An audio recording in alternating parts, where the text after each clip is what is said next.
Live from MMA Fighting Studios, this is Between the Links. And now, your host, Mike Heck. The iconic voice of Esther Lynn welcomes you to a brand new edition of Between the Links. Hope everyone's having a wonderful start to the week. Thank you for joining us. Back live. Weren't live last week because we were in Boston. We had a nice little roundtable edition with Jose Youngs and Oscar Willis from the Mac Life. Had a good time just sitting around a table in a hotel lobby shooting the breeze.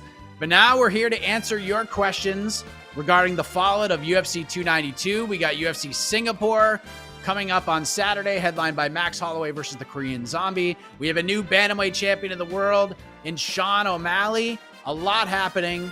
And there's nobody else I would rather have here to join me to answer your questions, to talk about the chaos that is going on in the world of mixed martial arts than Mr. No Gray Area himself, the one, the only, Hot Take King, Jed Meshew. Jed, hello, my friend. How are you?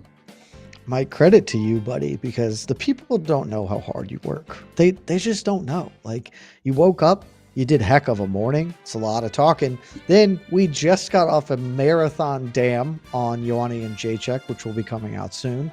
Right into this. So a lot of talking going on, Mike. You're the Iron Man of MMAfighting.com. Great website.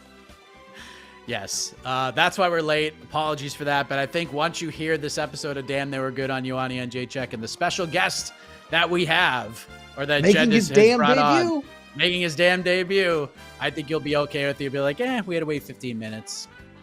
Who gives a shit? But like I said, we're just here to answer your questions. Couldn't really wrangle anybody up. No one wanted a piece of Jed Meshew this week. They're like coming off of Sean O'Malley winning the bantamweight title. We don't want that smoke. So we're going to let the peeps bring the smoke to us. They should have wanted that smoke. Since I just spent 2 solid hours talking about Joanna, they should have wanted this. All right. So throw your questions up. We will discuss, maybe banter, maybe debate. We'll see what happens. There is a Nevada commission meeting going on right now. Mayra Bueno Silva was on the docket. As of right now, from what it sounds like, they've just extended her temporary suspension. There is no date. There was no official, here's how long you're suspended for.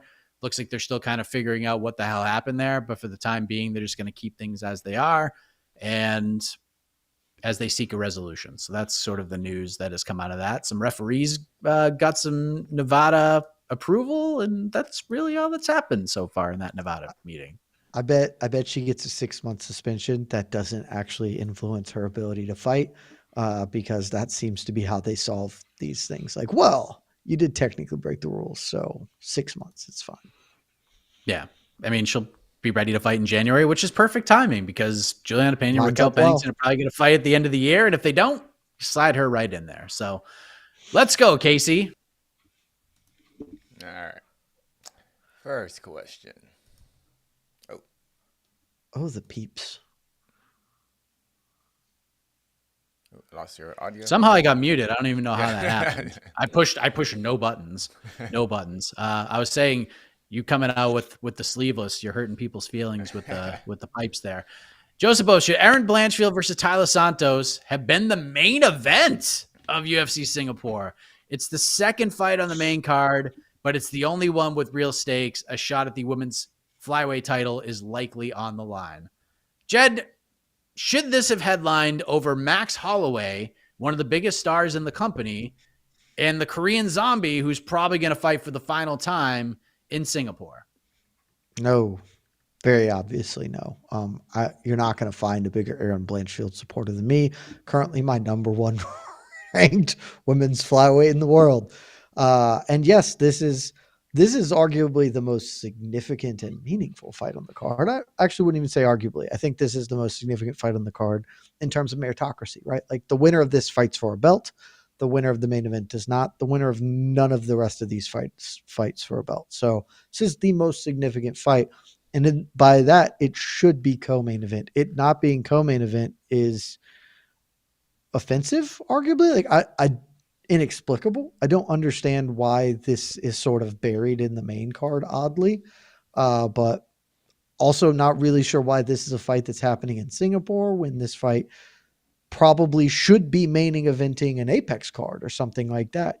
This should be 5 rounds because it's a title eliminator. So I understand a lot of the idea here, but this event is happening in part because Max Holloway said he wanted to fight Korean Zombie, and Korean Zombie wanted this fight. And this is clearly the show. This is the thing. They are doing the thing. And so that certainly is main event worthy over anything else in this card.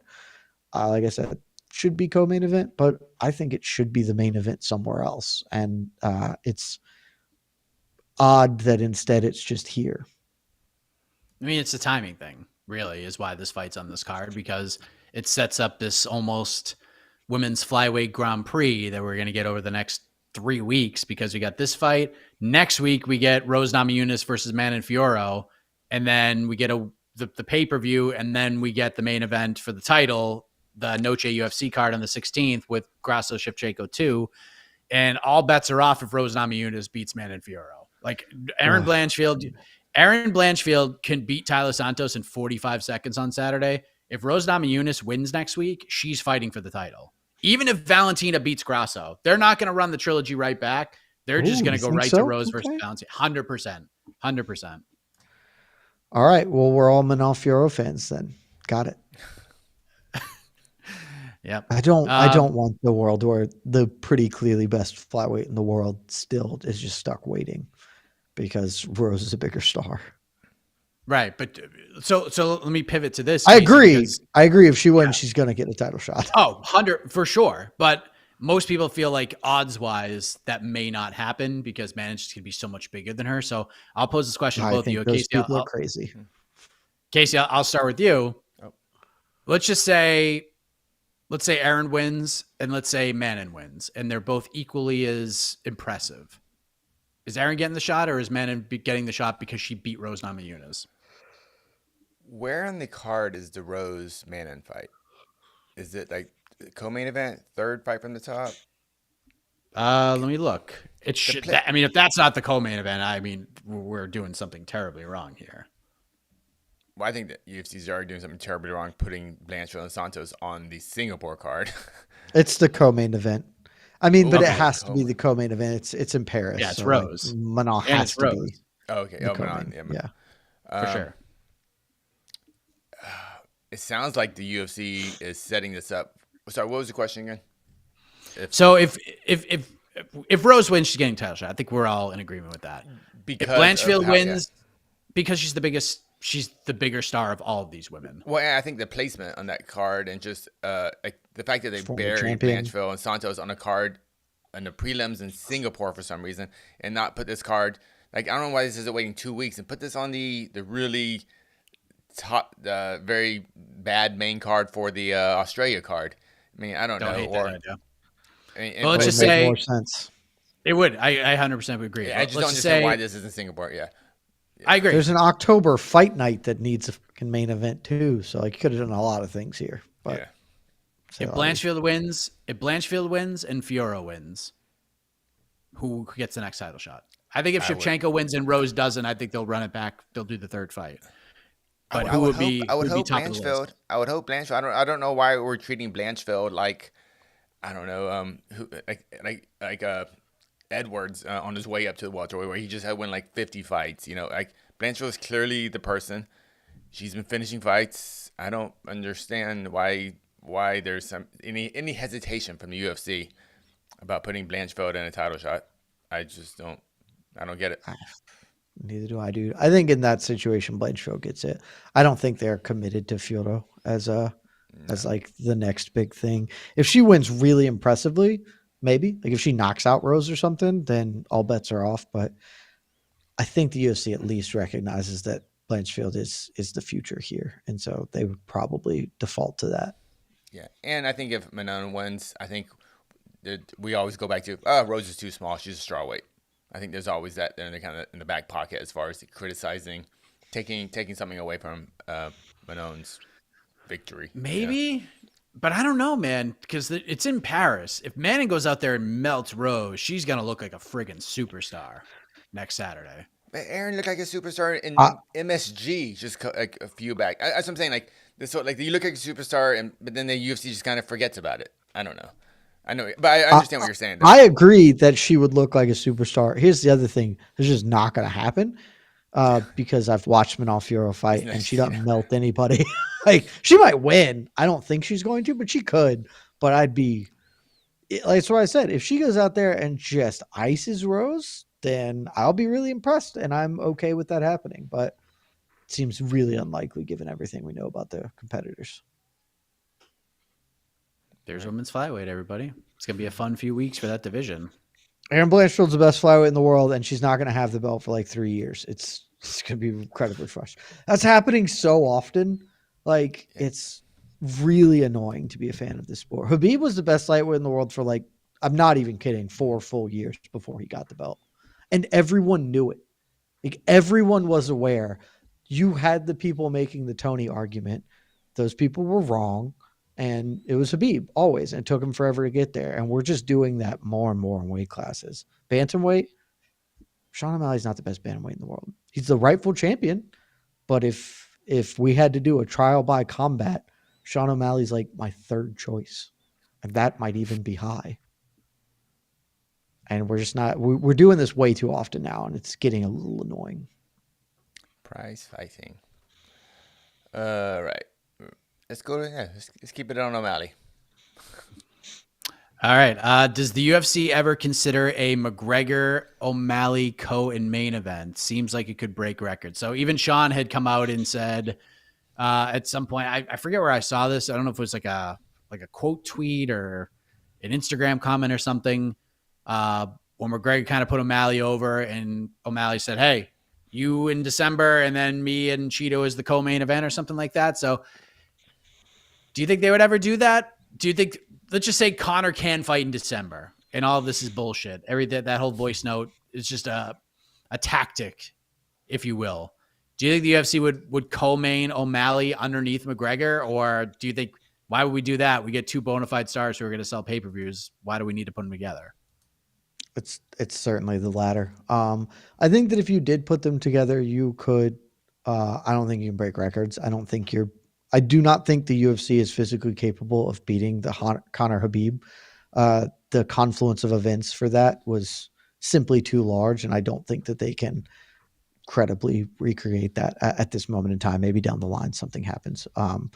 But I think you'll get a little bit of a bump, but it is a bit of a diminishing returns thing. Like, is it better to have one pay-per-view that, because there are these 2 Hallmark stars, slightly more people will view, instead of, if you do them individually, you're going to get Conor selling 1.2 million or 1.1 million, and you'll probably get O'Malley selling like 600K, 700K.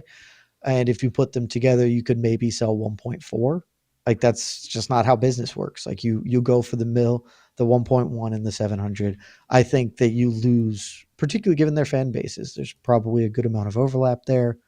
You're not getting enough juice for the squeeze. The only time something like that could happen, UFC 300. I could see the UFC trying to make a big splash for an event like that, but just a pay-per-view to go all in on, they're not going to do that. Casey, what do you think? No, they just won't. Everything Jet said, they just won't do it. And it won't break records because I agree with what Jet said. They just can't promote they need the Khabib Conor fight's so big. Like, everything about it was unbelievable, and that doesn't happen. And organic. There's nothing. Yeah. I don't know, unless so McGregor McGregor Chandler and O'Malley Cheeto is the co-main. It'd be a really big event. It's not gonna beat Conor Khabib. Yeah. It's just no. I don't think the UFC is ever getting to that number again. Or at least not with the current fighters on roster. Actually, I'm more interested in this. Does the Venn diagram, whatever, of people who buy Conor McGregor pay-per-views and people who buy Sean O'Malley pay-per-views, how much does that overlap? I would bet that there's a large overlap, but the truth is we actually don't know what that second circle is. Yeah. We just don't really know what O'Malley we know that the UFC certainly said that this previous fight was the biggest bantamweight fight in history and was doing big numbers for them. We don't know that that's true. I would suspect that it is, but I think that it's not a circle because O'Malley does appeal to a younger generation.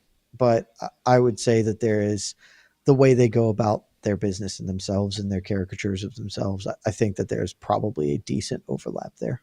Yeah, I'm just wondering how much it actually increases the actual. If you just do Conor headlining, how much is putting O'Malley versus anyone actually increase pay-per-view buys? Because the people I feel would already be buying that Conor McGregor pay-per-view. I'm just wondering. I think 10%, 20%. I don't know. So yeah, that's it. I think it does bump it because it will feel big. Like the UFC can functionally just say, "Look, we are making a big card with our biggest stars," but that's why I think it would only happen for like. I could see that happening at UFC 300. Like you could absolutely convince me that UFC 300 is Sean O'Malley fighting whoever and Conor McGregor fighting whoever, and then, Jim Miller, and you rotate it out. But this is a big card. We're going big, and it will elevate it some, but it's not going to elevate it a ton. Yeah. If it was Conor and Gaethje for the BMF title at the headline. Conor Gaethje BMF title at UFC 300 it's my everything. God, give me that fight. even though I want Justin Gaethje to fight for the lightweight title that he deserves to fight for, I still want that fight. Yeah. There are newer fans of this sport right now who have seen Sean O'Malley fight more than Conor McGregor, which is nuts to think about. Yeah, it's just kind of crazy to think about. Like they've all heard of Conor McGregor, but they've never seen him fight. They've only seen Sean O'Malley fight and win the belt. So it's weird to think about. You want to know what else is weird? I pulled up the UFC's rankings page. It's very weird. Sean O'Malley is the championship at bantamweight. And honest to God, the first thing I thought was, why the fuck is Randa Marcos here? Because he's got the red hair that Randa Marcos used to always rock. And I was like, why do we have oh, that's right. Sean O'Malley's your bantamweight champion. And he has colorful hair. Because he also hasn't worn red hair in a while. Like his hair for the fight was pink. But his hair's red in this image. So it's very odd. Very odd. All right. Did you guys watch PFL last night? I watched the main event this morning. All right. Ooh, how'd that go? All right. Well, actually, I genuinely do not know the answers to this. So I'm going to go find, I have honestly no idea who wins. Oh no, Big Apple Burgos lost. Come on. Oh, I didn't actually see that. But I heard everyone just doing back. It was a great fight. Yeah. It was a great fight. It was what you expect. Big Apple Burgos lost.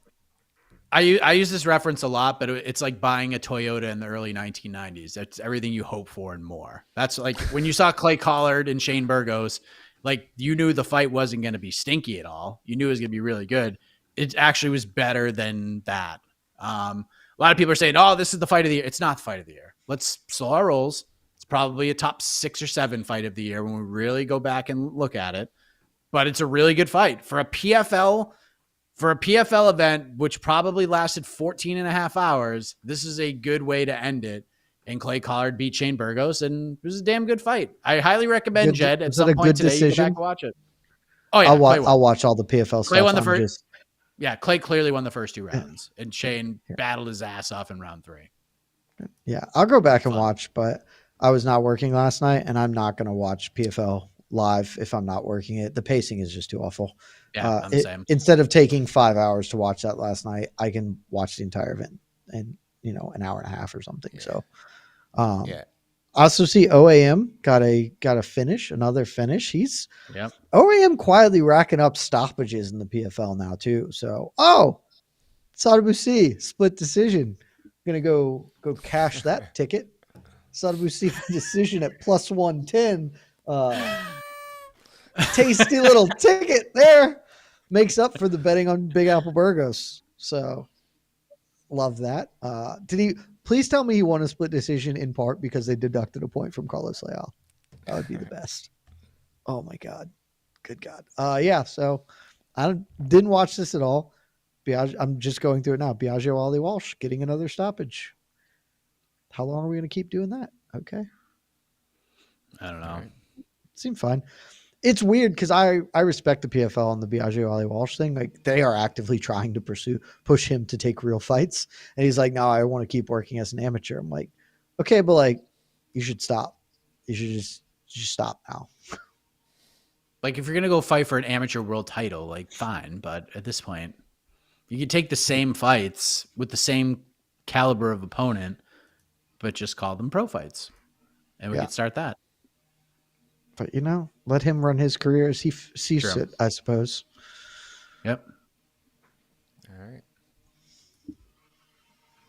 Would you rather have dinner and a conversation with Ian Garry or Logan Paul? This is an easy answer for me. Ian Garry. Let's go. See Ian Garry. And I don't dislike Logan Paul. Jake Paul is obnoxious, and I probably wouldn't want to be around him. Logan Paul is certainly some of that. Also just know people like Logan Paul, and they're fine, but I'm not that interested in having a conversation with them. I appreciate Ian Garry. I'm a bit surprised at the backlash Ian Garry got this past week. I became an Ian Garry fan this past week. I didn't really care about him. I just thought he was a good fighter. I like him. I like what he's doing. Not everything he says is a winner, but as a man who spends a good portion of my professional life talking into a microphone, I don't always throw out heaters every time either. It's just tough. So I, in general, appreciate what Ian Garry is about. I would love to have a beer with Ian Garry and just, shoot the shit. Seems like a cool dude. Are you on Team Garry or Team Paul, Casey? If I'm not trying to get some sort of money out of him, Garry. If I'm trying to get some sort of $1 million investment, Paul. But just in general, just to hang out with someone, just pick his mind, definitely Ian Garry for sure. I kind of agree with Jed. I was surprised by the backlash. More surprised because people were like backlashing against things I really didn't have an issue with. It was a lot of other kind of like the Jeff Neal T-shirt. I thought that was just stupid, and things like that. And exactly. Exactly, so, Casey. Yeah. So he misses a lot, but then he hits. He hits some solid doubles every once in a while. But everything I heard of when he's off camera, when he's not kind of doing his prize fighter thing, I heard he's a very pleasant gentleman. Him and his wife. Actually, I would love to meet him and his wife and their family. They seem good people. That's the thing. He comes off as that to me. Like, I don't know I haven't talked to anybody about him off camera. On camera, he comes off as that dude. Like, yeah, he seems like a pleasant and reasonable person in an unreasonable sport. Like, I genuinely don't I wouldn't have done the Jeff Neal T-shirt. I also don't care enough about it or whatever. It's just like, I don't know where the negativity comes from. If it is strictly because he took umbrage with Neil Magny saying he beats his kids. Like, oh no, I also don't love that from Neil Magny either. So it's fine. Like, I don't get it. Don't get the hate. I mean, anybody that can, and listen, I'm not saying this to be a dick. Anyone that can make a Neil Magny fight, like, go on the radar and get people excited for it, this dude can sell me probably anything off of a food menu on the dinner and conversation side. So yeah. And I've talked to Ian off camera as well. He's got that same energy and gusto to him, but there's camera Ian and then there's off camera Ian. Mm-hmm. The energy levels are the same, but the content that comes out is obviously much different. But yeah, I'll probably go Ian Garry as well. Because the questions I would ask Logan Paul, he'd probably get up and leave. And Ian would probably stay and answer them. That's the thing. I just have nothing to talk about with Logan. Like, I just genuinely don't care about him. And it's not like a spiteful thing. It's like, all right, man, like, how's that prime working out for you?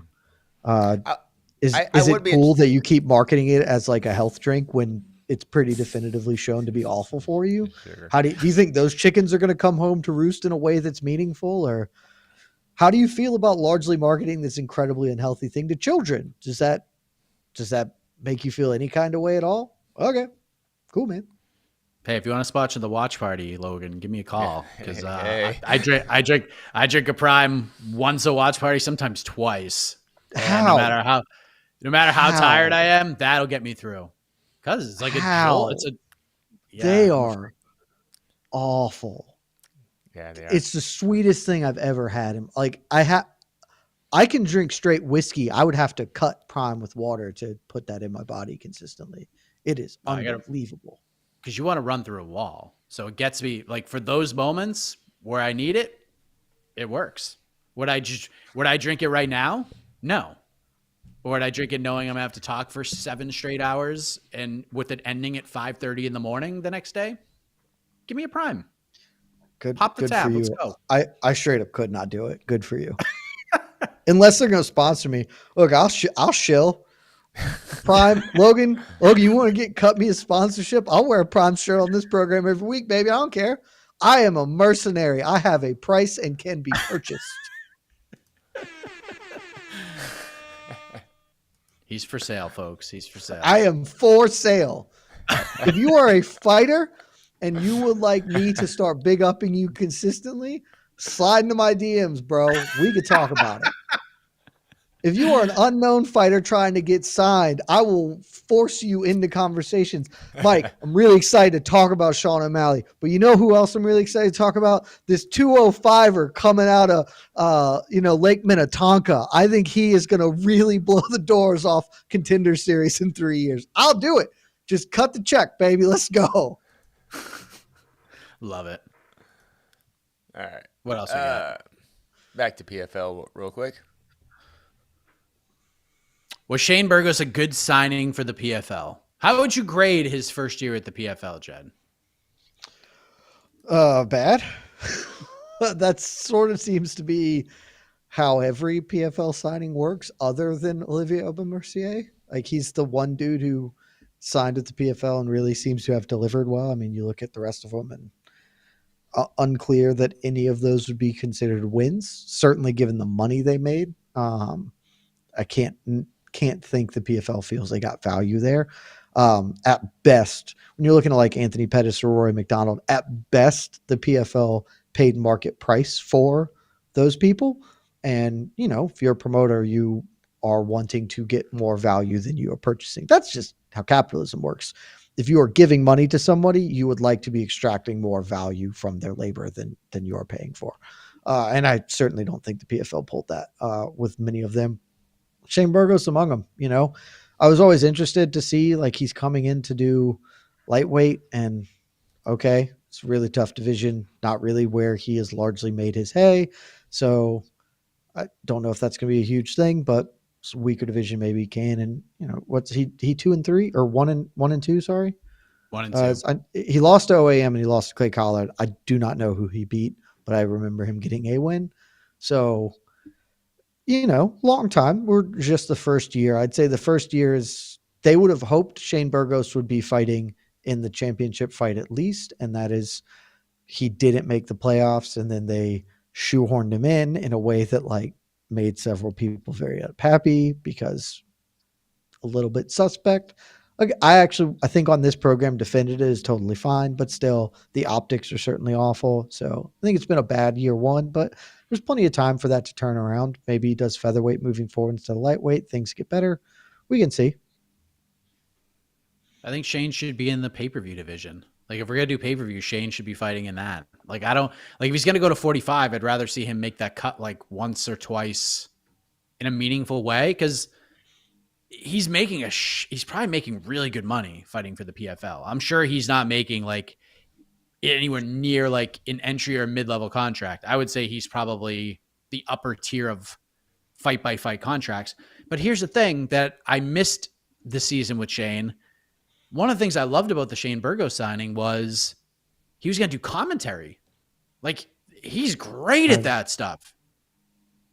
Did he commentate any fights this season at all? Did we hear his voice outside of like the occasional, oh, guess who's here? Come here, Shane. Talk about what's going on here for like a 2-minute cameo. Like, that's where Shane's like overall value. Yeah, that's where Shane's overall value to the consumer is as a fighter, but also he has one of the most analytical minds like in the sport. You want to talk to fighters who love fighting and break everything down to almost an obsessive level. Shane Burgos is that guy. Like, I always thought he'd be a great like desk analyst for the UFC, eventual color guy for the UFC. And now PFL has him. and they're not using him in that role at all. Like, I understand he's fighting in a season, fighting for $1 million. So next season, just take a couple. I say that good may be fights his call. Maybe he said he's season one. Yeah, let me adjust to the PFL schedule, etc. So it could be on him, but yeah, give him a couple pay-per-view fights and let him commentate. Like, maybe it'll change things. I don't know, but it's a tough division for him with OAM still there, and maybe OAM will be done after this. If he wins another million, maybe he'll just be like, all right, I've done everything I can in the sport, so I'm gonna peace out. Maybe that opens the door a little bit. You don't think so? He's talked about it. I think OAM should keep making $1 million a year because on top of his salary, because that seems like a great. If I had a job that gave me $1 million bonus every year, I would continue to work at that job for as long as they would have me. So maybe again, I can be bought, Mike. He's nearing the finish line. Absolutely.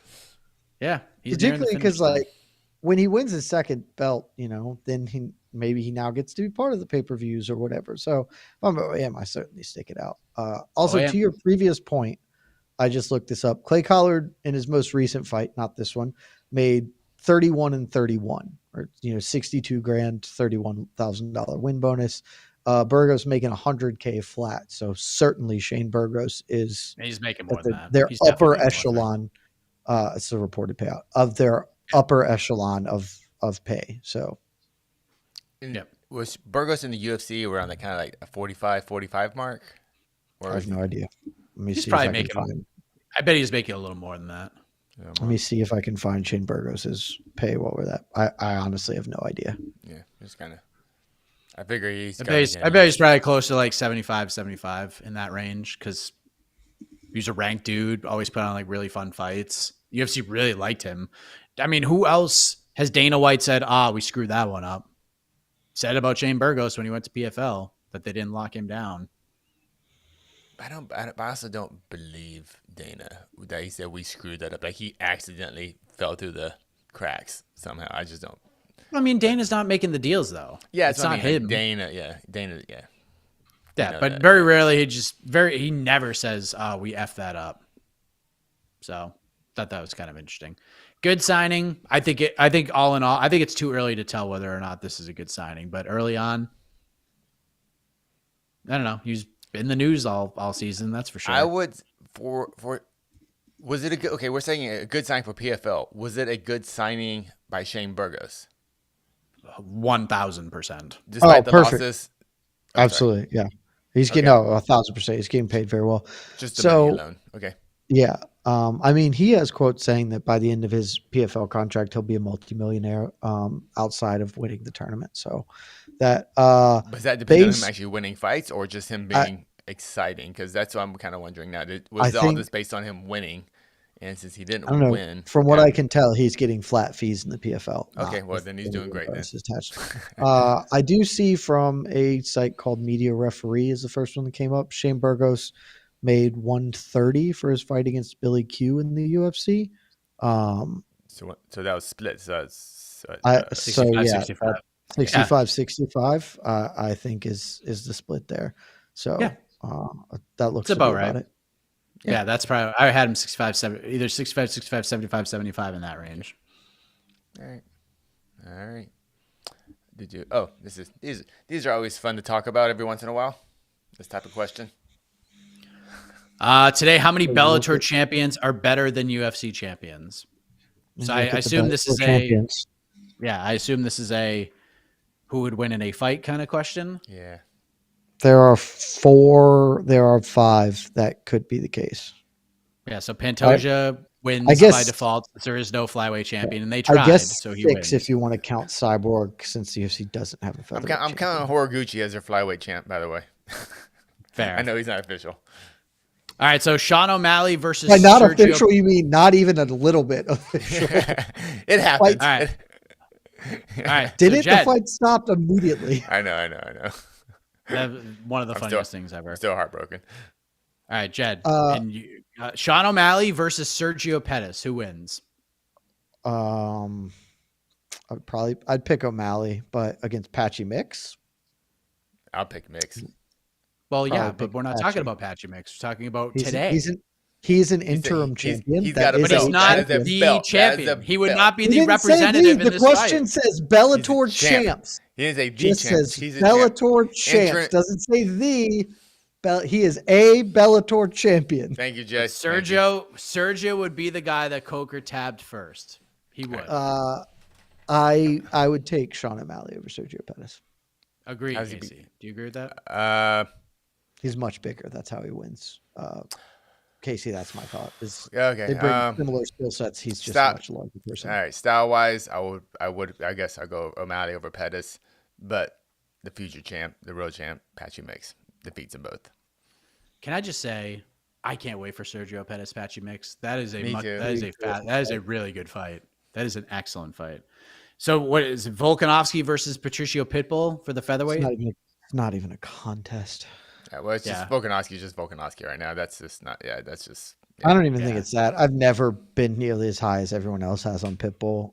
I thought it was incredibly funny that I guess Pitbull is technically still the Bellator champion, but I don't know. He just got gassed up by Suzuki, so it was like a 2-day notice fight at 55, right? Hey, don't take the fight unless you know you're going to win. I learned that from Three Ninjas. Never fight unless you know you're going to win. We should have watched Three Ninjas. Well, I bumped Pitbull down the lightweight rankings a bit. How about that? But featherweight rankings, I still think but Volkanovski is just Volkanovski, and Pitbull is probably Pitbull's got some years on him now. I think Pitbull is well past his prime at this point, and I would pick many of the top UFC featherweights to cook him now. God, I hate doing the whole I wish this guy fought in the UFC, but Pitbull actually at this point of his career, I kind of do want to see him in the UFC. Maybe like a year ago, it's just because I've always been a big fan of Pitbull, but there was so little MMA math with Pitbull and UFC guys. It was always just hard to really kind of debate intelligently. We can say things, but there's no real, facts around it. Yeah, I would have liked to see him a couple of years ago. I think if he comes over now, that's the problem. He can't even have a Michael Chandler type run.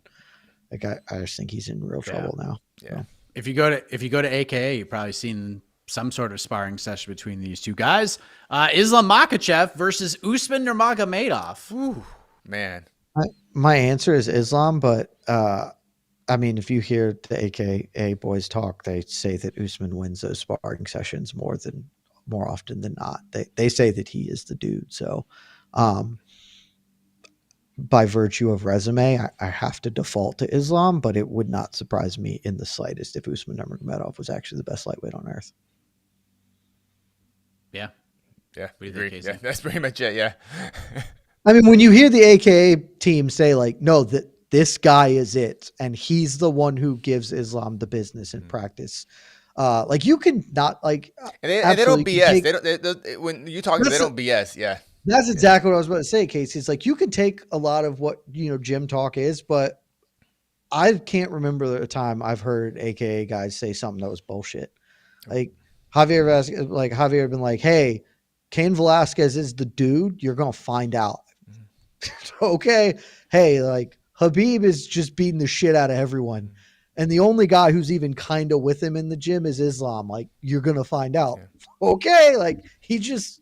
They do not seem to blow smoke when they're talking. I remember them talking about Luke Rockhold, who was like 3-0, and like and Hav coming to me and say, "This guy's the dude. He is gonna win every belt," and like So if they're saying that about Usman, they're not BSing.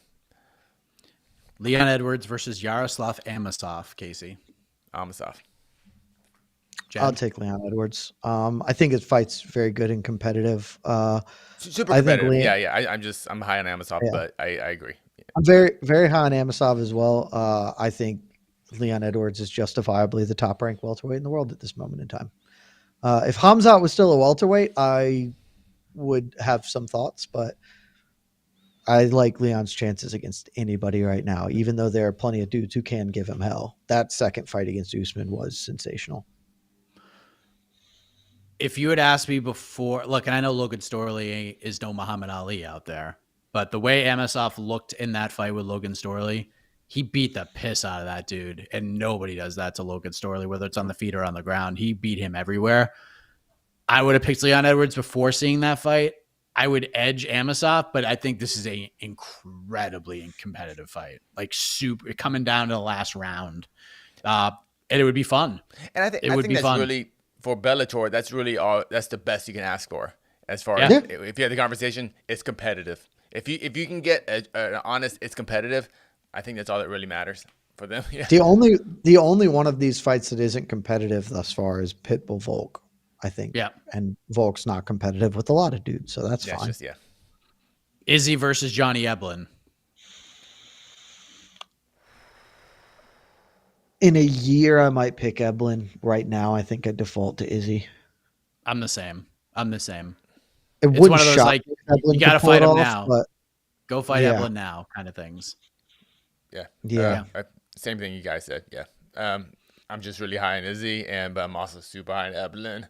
But Eblen's a little younger into his career and less experienced in those kind of fights. Little greener. But I think Izzy has a really good style set for this. With where I think Eblen is in his career right now, is still developing his striking to complement his wrestling. So give him another year to really fully bake his cake, and then I'd feel okay about Eblen taking that. But I'll be confident. I'll be confident of Eblen over any other middleweight in the UFC, top ranked middleweight. Hamza. We don't know. I just don't know how he is yet. I want to see him. I have no idea about Hamza. My thought was Whitaker. I don't know that I'd be confident against Whitaker. I do think he can beat Whitaker. You pick DDP over. I'm just asking. This is DDP 2.0. This is the dude who just iced Robert. This is I can breathe. I will, because I honestly think DDP is going to be the dude to take himself off Izzy. I think he's going to do it. He said it out loud. Everyone's going to be so upset, and for a lot of justifiable reasons, but the dude is really good at fighting. It just looks ugly in a lot of spots, but he's really fucking good at it, man. Eblen versus Cannonier or Eblen versus Vettori? Eblen confidently over both of them now. Vettori a year ago, I would have said would be more interesting. I think Vettori's on the downside. I think he's got too many miles on him. Hasn't looked great his last couple of fights. And Cannonier, I think, is definitively older, and the style is bad for him. Light heavyweight. I'd say at worst, Eblen is number 3 in the UFC. Yeah. Maybe 4. Yeah, he's top 5 for sure. Light heavyweight. I know Jamal Hill has said that he is vacating the title, but he has not vacated the title yet. So for the sake of this conversation, Jamal Hill versus Vadim Nemkov. I would take Vadim Nemkov with all the money on the line, since Jamal Hill doesn't have a functioning leg right now. So I got to think that Vadim Nemkov can beat a one-legged Jamal Hill. And even when he gets 2 legs, I still think I'd take Nemkov over Hill. I've said this a lot with Jamal Hill on various topics. I just don't know if he's good or not. I know that he is the champion, and he deserves to be the champion insofar as he fought for a title, and looked terrific in that fight. But he could be Cody Garbrandt. He could be John Jones. It's probably somewhere in the middle. But like, Cody Garbrandt didn't fight anybody, fought for a belt, looked amazing, and then has sucked basically ever since then. Jamal Hill could absolutely be the same. He didn't really beat a lot of good people.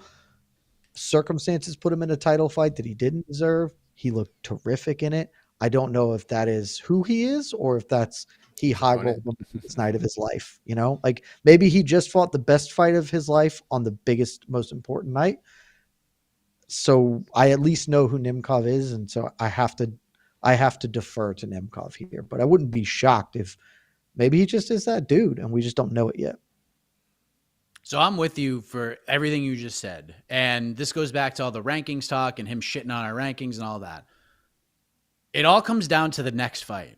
And we've been saying this since January. You go in there, you beat Glover, you did what you needed to do, and you look spectacular doing it. He was ranked number 4 because he didn't beat who, in my opinion, was still the champion. And a lot of other people's opinion was still the champion. Dude vacated the title 2 weeks before his scheduled fight, and then Jamal Hill won it a month later.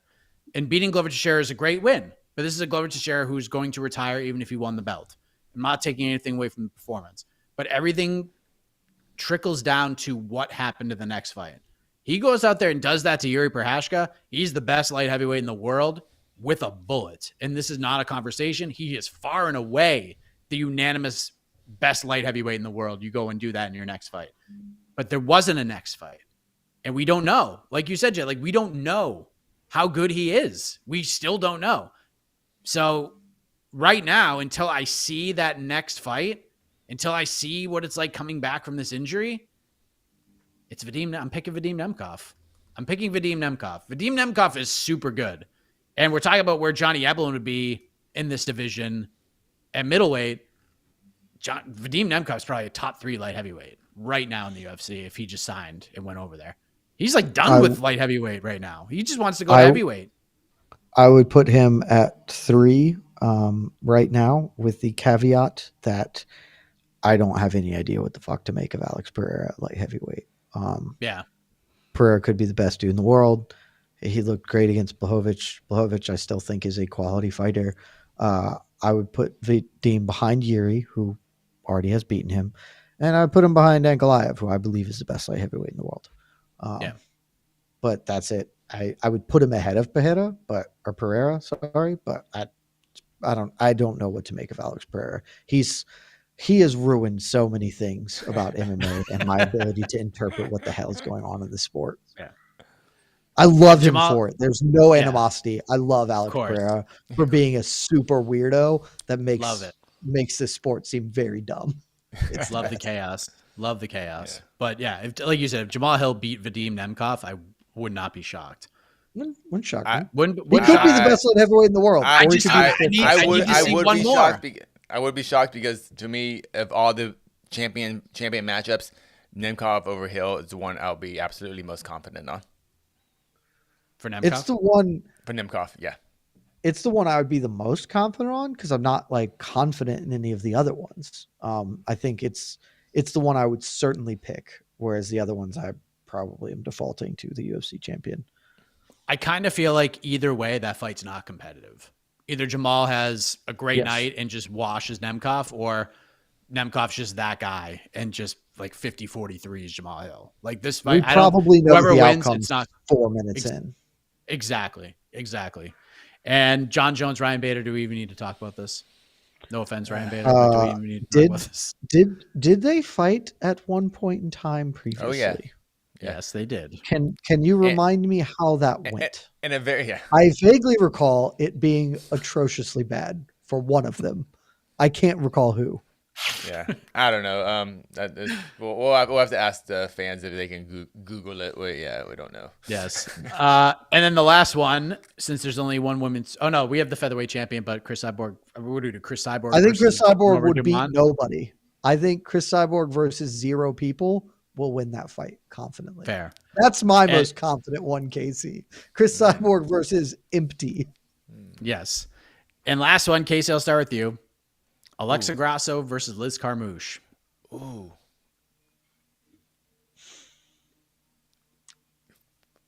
man. You can't do it. I know that you love Liz. You cannot do it, Casey. Yeah, I know.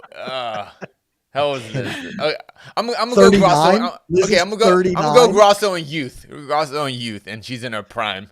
Correct. But, yeah, I'm gonna go Grasso. Answer. Yeah, I get it though, Casey. You want to talk yourself into it because there is you see a path.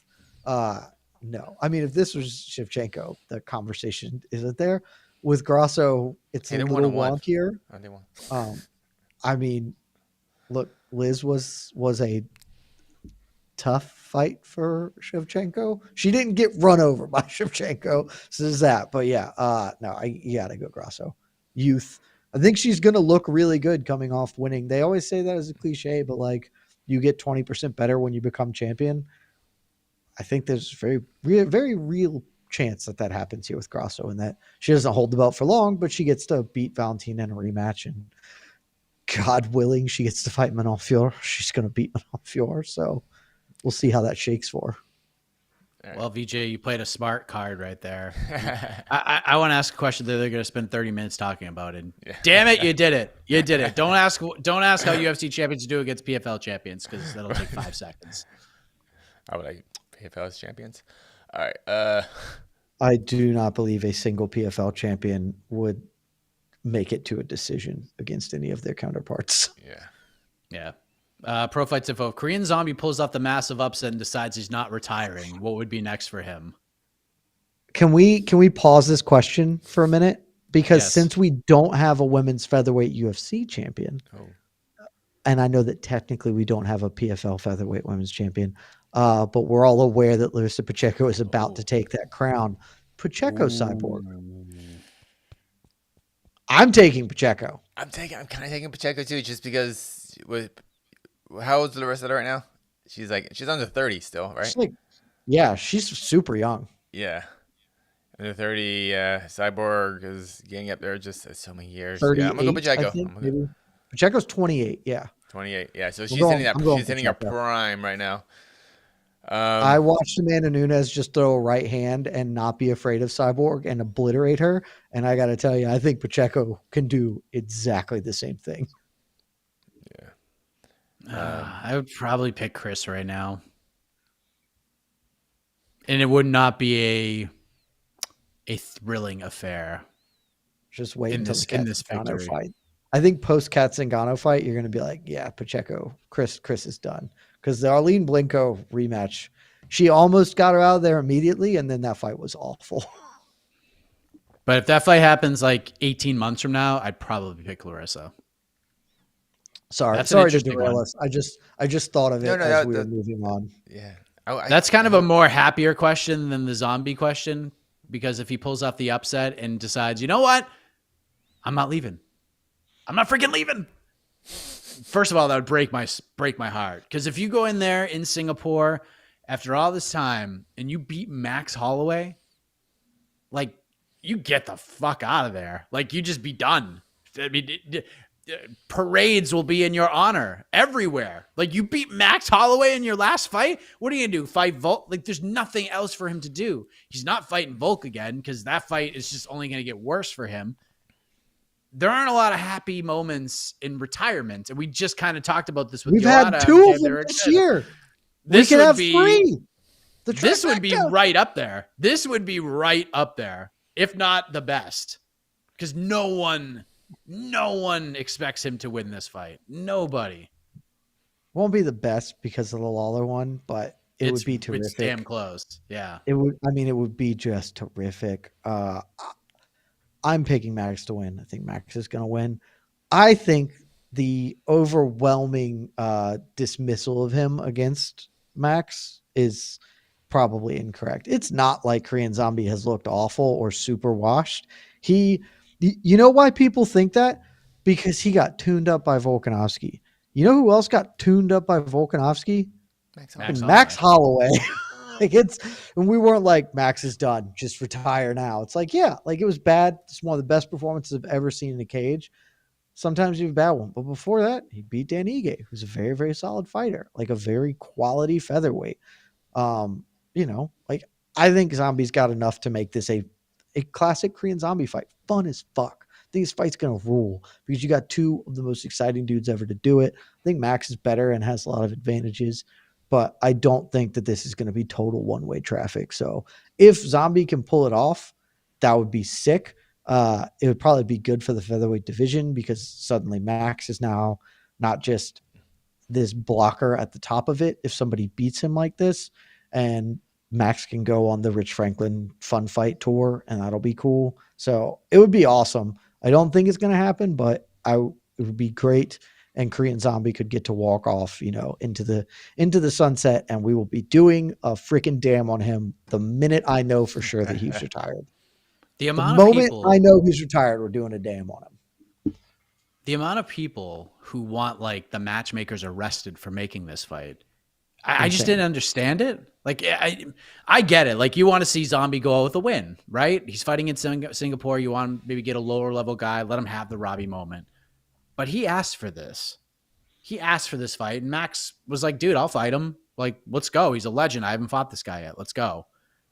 Why? Like, do we really think that Max is just going to, like, hospitalize this man? Like, I just don't see it. He might because he's Max, but it's not going to hospitalize him in a worse way he going to do Calvin Gator or whatever. Yeah, and Calvin didn't even like, go to the hospital. Calvin didn't even go to the hospital. Yeah. Really, he got sent there. He got forced there by Dana, but it wasn't like on his own. Like if Calvin had the choice, he wouldn't have gone.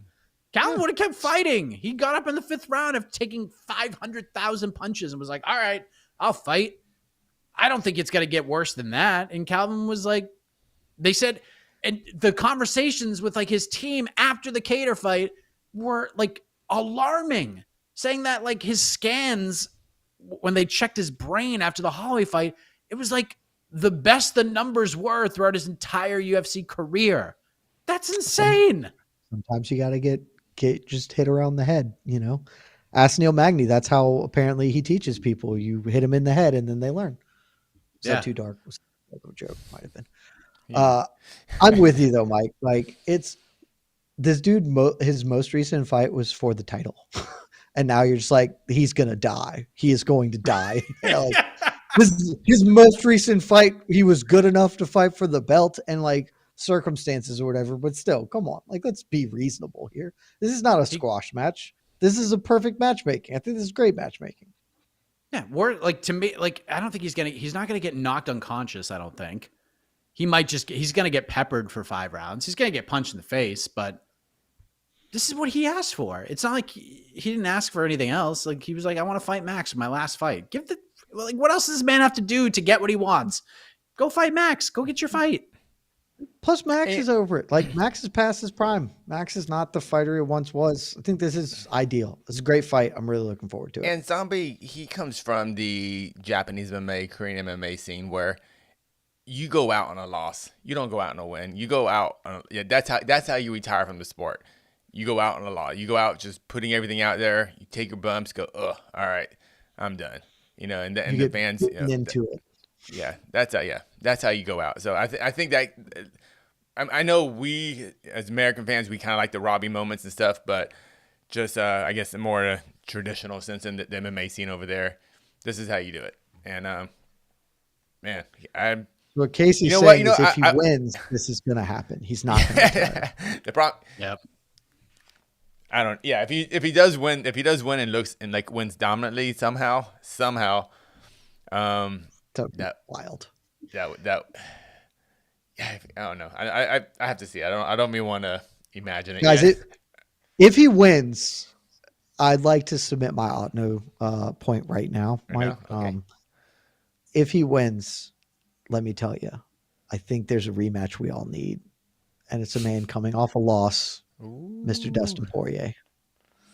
Just do Dustin Poirier, 155 pounds. Let's run it back. I would watch that fight so hard. I would watch that fight so hard. So many American dollars would be paid to watch them run that back. Interesting. Please don't do that though. Please. Right off into the sunset. I mean, yeah, if you win, retire. But if Casey's right and you want to go out on a loss, you got to keep it going. Don't stick around featherweight. I don't need to see you fight Arnold Allen or whatever. Run it back with TP. Poirier's got a loss. We don't know what to do with Dustin right now. That feels like a great choice for Dustin. Try and get back a dub. Guy he's got to respect. Nobody doesn't respect Zombie, so solved it. I'll take my no point whenever you're giving him out. All right. Has Zombie ever gone to 55? He's been 45 his entire career, right? I don't think so. Yeah, I think, yeah. All right, last one. I think this one's for Jed. How happy are you, Jed, that Junior Dos Santos is being allowed to get juicy? I love you too. Yeah. It's the best. Love you, Jed. Did you not see this from JDS? He looks in incredible shape. No, I just mean his quote. Oh yeah, I'm not in USADA anymore. Something like that. Yeah, and it rules. Not going through USADA is great. It's fucking best, man. I love it so much. I think drugs are fine, and that USADA is awful for basically every reason you can think USADA is awful and dumb. I do. I don't think that it is a good thing in the sport. I think it's pretty obviously bad. I think it's even made worse by the fact that it was unilaterally imposed on fighters. Fighters did not have a say in this being a thing. It's, hey, if you'd like to be part of the UFC, this is now the rules you apply to. And that means being extremely invasive in your personal life as well, all under the auspice that we are combating something that is significantly dangerous. And I have never had anyone declare to me why it is dangerous or how it is dangerous. I have not had empirical evidence saying that fist fighting a person with steroids is more dangerous than fist fighting a person who doesn't have steroids in them. I don't think you can show me that evidence. It's intuitive. Obviously, they hit harder and stronger. Okay, show me the data points that say that these fighters suffer more by X. Well, Vitor Belfort he kicked him. Also, that was totally legal at the time, what he was doing. So, like, I think that this is, and I have long said that it's all very dumb.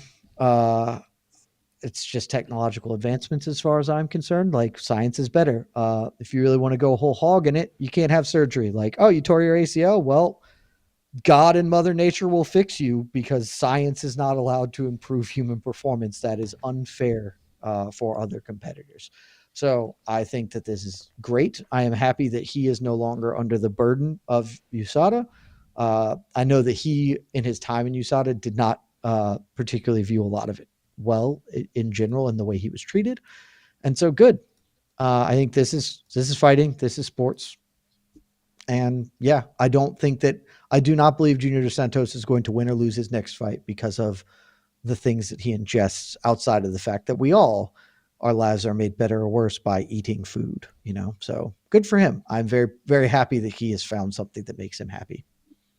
Have you guys seen what Fabricio Verdum looks like? I haven't. Let me look him up now. He looks just as juicy. Yeah. Quoting Leo Levy 123. Good. Maybe game bread bare knuckle is the place to be. The resurgence of careers. Look at Roy Nelson. Oh, he Roy does. Nelson. Look at dude Verdum looking fit.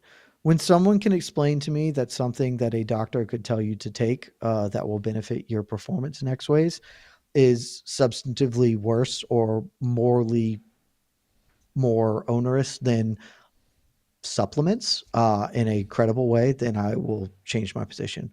But we have just drawn a moral line about steroids. And I think that there is a moral argument about steroids as far as their use among children. But as far as professional athletes, I could not give a shit about them. So good for these people. EPO? I don't understand enough about it to have a real thought other than it seems like it's the same thing to me. Like it is. I just heard it's extremely dangerous, but we don't have a doctor on our panel here, so I don't want to kind of speak out of my ass too much. That's the thing. If someone can give me like a really educated, here's why this is more dangerous than Ing, but largely what has happened is hey, so this guy's on testosterone, or this guy is taking growth hormone. All right, these are things that a doctor can and would prescribe you to improve your overall fitness and performance in these aspects. Why have we decided that this is villainous activity other than that some people aren't? And so I do understand the argument that people taking it in opposition to the rules is bad because it means that people are cheating by definition. And I don't in general support cheating by definition. I just think that these are very stupid rules that we should not adhere to, particularly when it comes at the cost of millions of dollars for the UFC to implement, those millions of dollars that could be funneled into the fighters and their paychecks. And two, is it overly burdensome on their personal lives and invasive of their personal experiences. For many reasons, I would never join the UFC if I was a fighter of means and talent. The chief among them, not even because I want to get on the gear. I don't give a shit about telling USADA where I am at all points in time so they can piss test me. No, thank you. I would like to live my life without that. You want me to pee in a cup on fight week? Okay. But no, you don't get to just come to my house and take my pee. That's very weird. Leave me the hell alone. I think we kind of talk about two slightly different things of the USADA kind of privacy invasion thing and having the fighters having zero rights into what they decided those rules are. I think it's two slightly different things, but sure. But as far as my opinion, as long as the rules are up front, all right, this game bred fighting Pride rules were the best. Pride told you to take drugs. It was the best. And as long as those are up front and we know the rules up front, like this is our juice league, this is our non-juice league, whatever. That's all I really ask for, because for myself, I don't want to compete against someone that's juiced, because I don't want to juice, and I would feel like I would be forced to. And I know just train harder or something, but I don't feel that burden should be on me.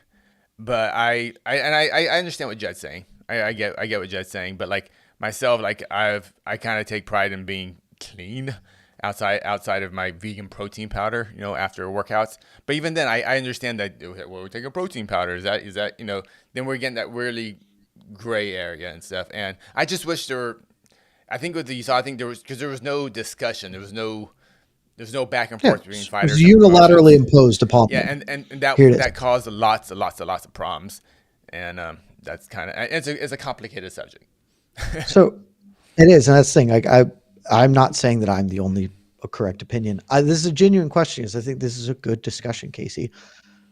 A lot of it boils down to, for me, as I kind of tried to get at, is why do you take pride in being clean? Like, just from a moral standpoint or whatever, why is that significant or a part of I understand that I don't want to be forced to do this. Yeah, no, I'm asking genuinely, like, because I understand the idea of like, I feel like I am forced into doing this. I would counter with like, well, you're also forced into training more. Like, I would love to be the best jiu-jitsu player ever. I can't just show up and grapple and be like, fuck, I'm not as good as these other people or whatever. I need to lift weights and do X, Y, and Z. So at some point, I think it always does come down to the moral argument of steroids are bad, or I feel better without them. And my question for you is, why is that a point of pride or something that factors into your decision making? And this is just a personal thing, because I think the reason I started training and everything is because I wanted to kind of see if I can obtain my full potential physically in martial arts. And I felt that with outside whatever medicines, that would almost never be attainable. So I just put it at the base level, what I'm born with, and what can I do with what I have right here. And that was kind of why I kind of got into it and wanted to kind of try to achieve that the highest potential I could without them fancy stuff. But I am also at the point too where I'm like, it's very interesting. I'm at the point too where like maybe physically I'm past that point, because I am 45, so I'm clearly past that point. But get on testosterone. Yeah, I hear amazing things from people. I am at the point where like now I kind of do want to try that stuff, just to kind of see if the stories are true. What other people say, and just because I've never had it before. I'm certain they're true. Okay, yeah. I don't have any doubts in my mind that they're true. And but like that's just like that, Casey, to me is really interesting, because it's not my perspective at all. It's like I understand the goals. I want to see what the max is, and to me the idea is like I would like to see. And my goals don't line up with the business and a business of prize fighting into it. And I understand those are two different things. Yeah, and I'm not $1 million prize fighter either, so I know it's different. Yeah, exactly. And that's, again, I understand the cheating aspect of this and people agreeing not to do something and then doing it. That's fine. Adjudicate that as necessary. But I just sort of look at them all as tools, and I don't like, yes, those are, you want to be the best you can without implementing these tools. To me feels, and this is maybe a bit of a clunky thing, but like, I would like to see how great I can bench press without doing any other workouts. Like, I would like to avail myself of all the tools available to improve my performance in any number of ways. And where and how we are drawing these lines has always felt very odd to me, of like, outside of a moral argument of we don't want children to do these things because they will adversely affect children, which I can at least appreciate that argument. It has never been adequately explained to me. And I have, particularly in combat sports, because that's always the biggest argument, is steroids are going to jeopardize lives. And maybe that feels implicitly true. I I am not certain that fighter A taking steroids is going to really make a substantive change to how dangerous getting into a fucking cage fight is. Like, you're just getting into a fucking cage fight, man. Like, it's all dangerous. And I don't think that steroids turn you into Superman. They make you a better version of yourself. But guess what? If you went and took, and John Jones maybe isn't the best example of this, if you took a blood culture from me and John Jones, they're going to come back and say, one of these dudes has a lot better tools to succeed in a fist fight, and it has nothing to do with what input there. We are all born with different levels of testosterone and stuff. And so it's just all been very muddled and extremely expensive in a way that's like, or we could just say YOLO, man. Was anyone that upset about what was going on in Pride? Really? Was that the problem we had with Pride? That people were too juiced? It wasn't my issue with Pride, I gotta tell you. I did not enjoy Pride because those guys were sticking needles in their asses. It's fine. So that's where I'm always at. I'm happy for Junior Dos Santos to be in a more free world and to be entering his 40s with all of the tools science has available to extend his career, because a very selfish part of me just wants to see what people are at their max capacity. If John Jones has never taken steroids in his life, put that dude on the gear and let's see him fight a hippo, because he might be able to fucking kill a hippo with his bare hands if he is actually clean. That's where I'm at. It's where I've always been at. Usain Bolt, I want him loaded up with all the juice because I want to see if he can break like a 3-second 100. Like, why aren't we doing this? Max out human capability, guys. Well, with the John Jones versus hippo talk, I think you could hit the music. We ain't getting any better than that. I say we're not exiting on a stronger note than that. Yeah, I mean, we did Bellator versus UFC champions. Let's do UFC champions versus wildlife, shall we? Yeah. John Jones versus a hippo. Think of your ideas. Put them in the comments. Versus wildlife is always my go-to. I used to be like, can Melvin Manhoof knock out a horse? Because he might be able to. Like, I don't know. I watched him knock out Mark Hunt. I feel like he could knock out a horse. Well, we'll discuss that and more next week on Between the Links. For Casey, for Jed, I am Mike Heck. The iconic voice takes you home. Good night, everybody. Love y'all. This has been Between the Links, an MMA fighting production on the Vox Media Network.